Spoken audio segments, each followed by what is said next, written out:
Rajini Jailer 2 படத்திற்கு பிறகு Sundar C படத்தில் நடிக்க இருக்காரு. அதன் பிறகு கமலோடு இணைந்து ஒரு படத்தில் நடிக்க இருக்காரு. இந்த படம் குறித்து ரஜினியோட மகள் சௌந்தர்யா ரஜினிகாந்த் அப்டேட் ஒன்று கொடுத்துருக்காங்க. அது என்ன என்பது குறித்து தற்போது நம்ம விளக்கமாக பார்க்கலாம். அதாவது ரஜினிகாந்த் கமலோடு இணைந்து நடிக்க போவது உறுதியாயிடுச்சு. இருவருமே தாங்கள் இணைந்து நடிக்க போவதா உறுதி செஞ்சுட்டாங்க. ஆனால் இயக்குனர் யார், எப்படிப்பட்ட கதையம்சம் கொண்ட படமாக அது இருக்கும் என்பதெல்லாம் இன்னும் முடிவாகலை. மேலும் படப்பிடிப்பு எப்போது துவங்கும் என்பது குறித்தும் எந்த தகவலும் இல்லை. இந்நிலையில் ரஜினியின் இளைய மகளான சௌந்தர்யா ரஜினிகாந்த் இந்த படத்தை பற்றி ஒரு அப்டேட்டை கொடுத்துருக்காங்க. சமீபத்தில் ஒரு விழாவில் கலந்து கொண்ட சௌந்தர்யா ரஜினிகாந்த் மேடையில் ரஜினி கமல் படம் குறித்து பேசியிருந்தாங்க. அந்த மேடையில் கமலின் மகளான ஸ்ருதிஹாசனும் உடன் இருந்தாங்க. அப்போது சௌந்தர்யாவிடம் ரஜினி மற்றும் கமல் இணைந்து நடிக்கப் போகும் படம் குறித்து கேள்வி எழுப்பப்பட்டது. அதற்கு பதிலளித்த சௌந்தர்யா, கமல் சாரோட தயாரிப்பில் அப்பா ஒரு படம் பண்ண போகிறாங்க. இப்போது அந்த படத்தோட வேலைகள் விறுவிறுப்பாக போய்கொண்டிருக்கு. இதை பற்றி அவங்க 2 பேரும் சொன்னாதான் சரியாக இருக்கும்.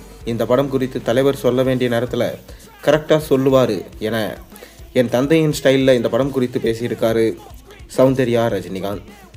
இதன் மூலம் ரஜினி மற்றும் கமல் கூட்டணியில் ஒரு படம் உருவாக போகுது மேலும் உறுதி செய்யப்பட்டிருக்கு.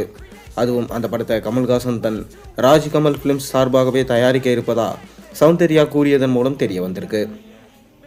ஆனால் இயக்குனர் யார் என்பது தான் ஒட்டுமொத்த தமிழ் சினிமாவோட கேள்வியாக இருக்குது. முதல்ல லோகேஷ் கனகராஜ் தான் ரஜினி கமல் இருவரையும் வைத்து இயக்கப் போகிறார் என உறுதியாக சொல்லப்பட்டது.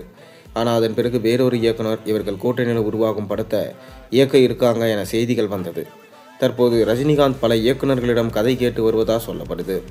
பெரிய இயக்குனராக மட்டும் இல்லாமல் அதற்கு ஏற்றவாறு கதை இருக்க வேண்டும் என்பதில் மிக தெளிவாக இருக்காராம், உறுதியாகவும் இருக்காராம் ரஜினிகாந்த்.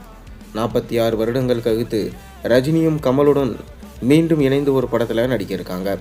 எனவே அந்த படத்தோட கதை தரமாக இருக்க வேண்டும், இருவரும் சரிசமமாக கதாபாத்திரம் இருக்க வேண்டும் என்பதில் ரஜினி உறுதியாக இருப்பதாக தெரியுது.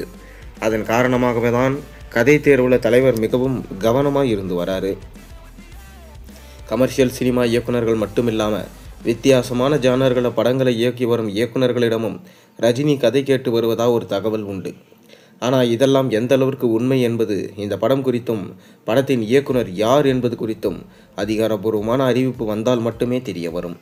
இதற்கிடையில் ரஜினி சுந்தர் சி இயக்கத்தில் ஒரு படம் நடிக்கிறாராம். ஜெயிலர் 2 படத்திற்கு பிறகு ரஜினி நடிக்கப் போகும் படம் இதுதானா. அந்த படத்தோட படப்பிடிப்பு ஜனவரி மாதம் முதல் துவங்கும் என்று சொல்லப்படுது. இது குறித்தான அறிவிப்பு இன்னும் ஓரிரு வாரங்களில் வெளியிடப்படும் என சொல்லப்படுது. எனவே ரஜினிகாந்த் கூலி மற்றும் ஜெயிலர் 2 படங்களுக்கு பிறகு ஒரு பிரேக் எடுக்க போகிறாரு. அந்த பிரேக்குக்கு பிறகு தான் மீண்டும் படங்களில் நடிப்பார் என்ற தகவல் எல்லாம் வதந்தி தான் என இதன் மூலம் தெரிய வந்திருக்கு.